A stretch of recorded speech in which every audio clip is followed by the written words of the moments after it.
Hello, and we're back, still in the gates of antiquity. I suppose we've moved along from the gate. No, we're moving towards the gate. That's the gate over there in the background. I think possibly when you're in the menu, it does tell you where you are somewhere. It says in the guide that I have anyway, so we're in a city no longer, which is what it says here. I suppose we're sort of heading towards the gates of antiquity then. Well, there we go. That was the item we would have missed if we just used the shortcut, which is a little bit through here. And we would have missed out on quite a lot of CP, actually. Yeah. Really? They missed us out all the way. I thought you might try and run past them so they ignored you again. But yes, staggering with large groups of enemies is only so useful. Sort of preempting is only so useful. Because you can only really stagger the first one. I've not actually got rangers and trackers for it yet. You kill them quite quickly anyway, to be fair. I suppose so. Because I think Libre is probably still more useful for the more dangerous enemies, because the smaller ones you can just slowly gain the information by killing them. Yeah. You're a bit dangerously low on health, and there's still 3 enemies. I'll probably be fine, if I'm honest. Later on, you can do much more impressive sort of party dynamics if you do things like have med, and then heal really quickly, and then do rav, and damage really quickly. But that isn't until you've really filled out sort of their roles and given them the abilities to make them strong. And there's a song that goes with that. Is there? Yes, it goes, med, med your party. Okay. Like that. That's how it goes. Thank you, everyone. So we're going to turn around, yeah. Every night and day I fall apart. Sure. You're saying turn around, bright eyes?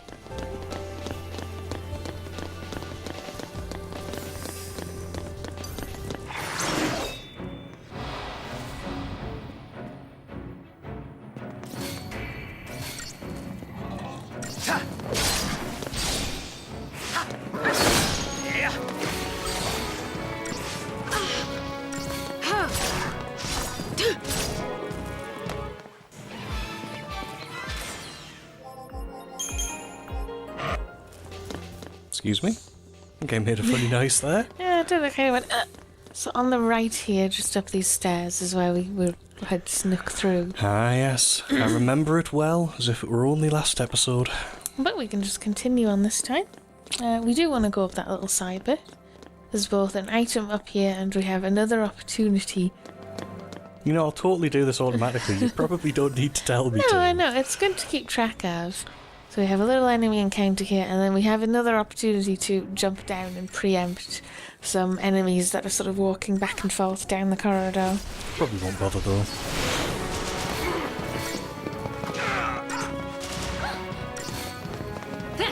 Yes, I mean, I was considering doing the actual technique of picking up all the Deceptor souls early on in the game and then sort of demonstrating it, but I figured telling you about it is going to be just as good, really. Lots of stuff here.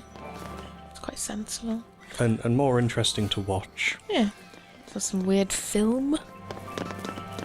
Yeah, so you can see the enemies on the map there. We can jump down behind them.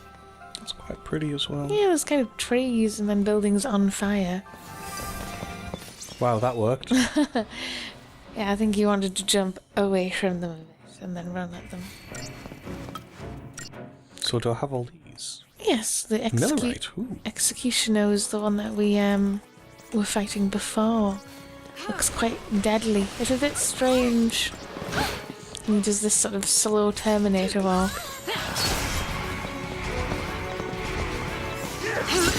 I suppose the other thing you could do in these sorts of instances is it better to get rid of all the annoying little piddly ones but that are still eking away at your health? I think in this case it is first. a case of get rid of the small ones. But yes, there's always that choice.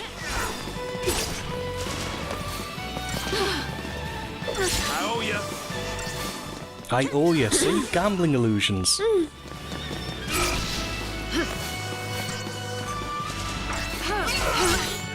There we go, so you can all focus on the executioner now.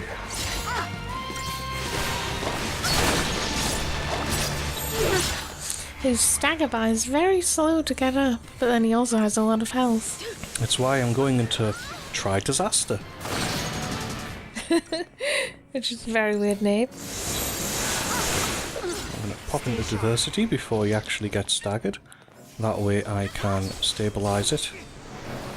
And then have full health for when I do this. Just in case he gets a few lucky hits in. Yeah, so like we've said, while the system is arguably more simplified than previous systems, it has strategy still. I'm not sure it is actually more simplified. It's more convenient. In the sense of you don't literally have to tell it all the abilities yourself to do, all the attacks yourself to do. Well, like I say, I would argue that that's not complexity, that's convenience. And convenience isn't necessarily a bad thing. That's the way we came in. I was making sure I didn't miss anything. Yeah. And there's lovely stuff to look at as well, more fire. Yes, that'll be the encounter up here. Yeah. You need to worry more. There's this little before bit here where there is a save point and an orb to our right and our left. Or is there just one to our left? No, there's one to our right and to our left. Double trouble. So we get Libra scopes, very useful.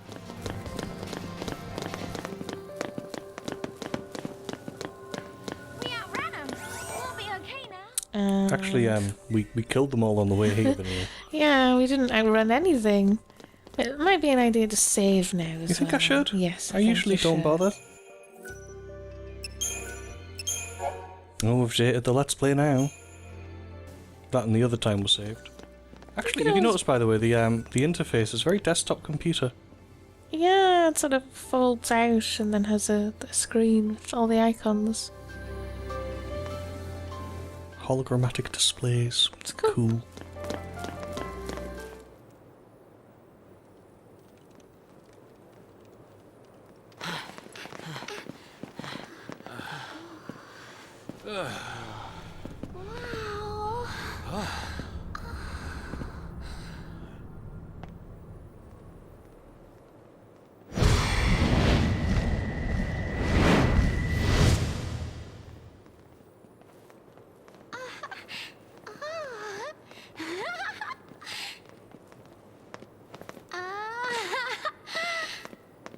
Stay close. I want to look around.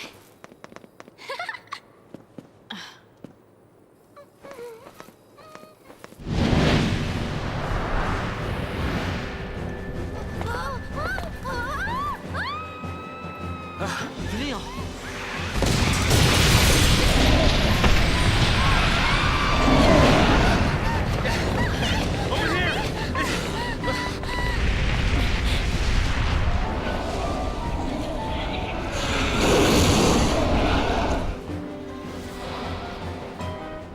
So here we go. It's a Garuda Interceptor, which is a very strange looking enemy. Oh, by the way, the reason I just changed paradigm there isn't because I needed to heal. It's because if you change paradigm when you're in the air, it uses up less. It's faster, so I wanted to demonstrate that here. Yes, because using your initial paradigm swap can be very dangerous if you're doing it because you desperately need to heal and it takes a bit too long. As I demonstrated earlier by dying. Yeah. Actually, this isn't as tough as it looks. No, it's the next one. Oh.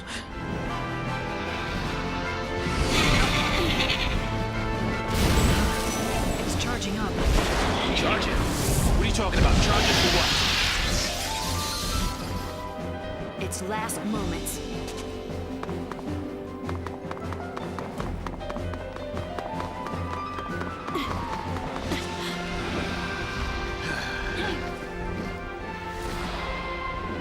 Charging up because its butt was angry. Yeah, I was thinking it seems to have a mouth on its front and its butt, which is a bit weird.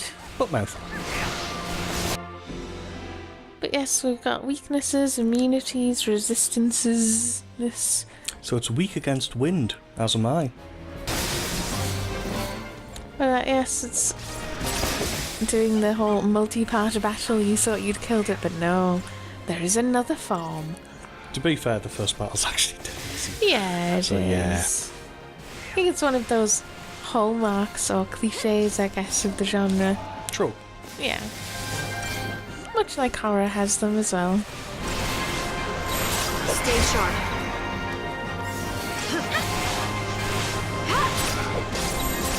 Ah, here we go. It's a big nasty attack. Which I've already healed from. So yes, you can see the advantage of changing paradigm in the air, because it basically doesn't take any time up. Yeah, we're just about to stagger him, which will be good, because we're not actually doing that much damage. Until we stagger it, no. No, certainly There not. we go. So 300% to start with. Everyone's getting ready to attack it.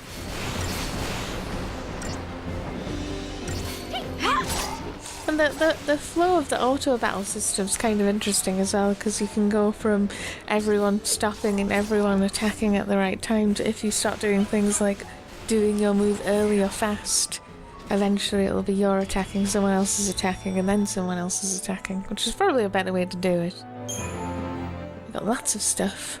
There you go. Up in Arms is another shop that we've opened up, which, oddly enough, sells arms. As in weapons, not as in Yeah, we get it. arms. Ah, we have new rolls. Very useful rolls, actually. Synergist is useful because it buffs us. Saboteur is useful because it does the opposite on the enemy. Debuffs Yeah, we them. have our support rolls. Hmm.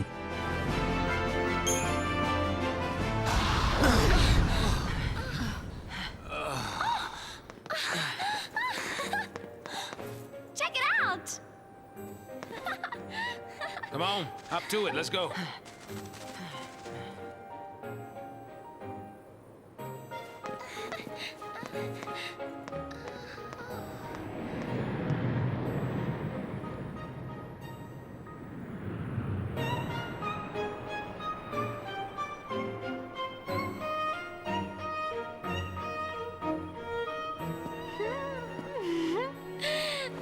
This'll make things easier. Yeah, knowing our luck, it's probably missing an engine. You shouldn't be so negative. And you shouldn't get your hopes up.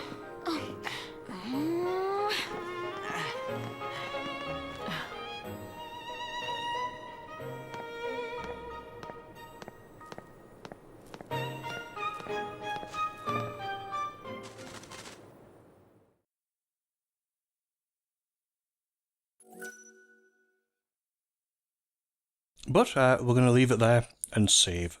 We'll see you next time. Bye bye.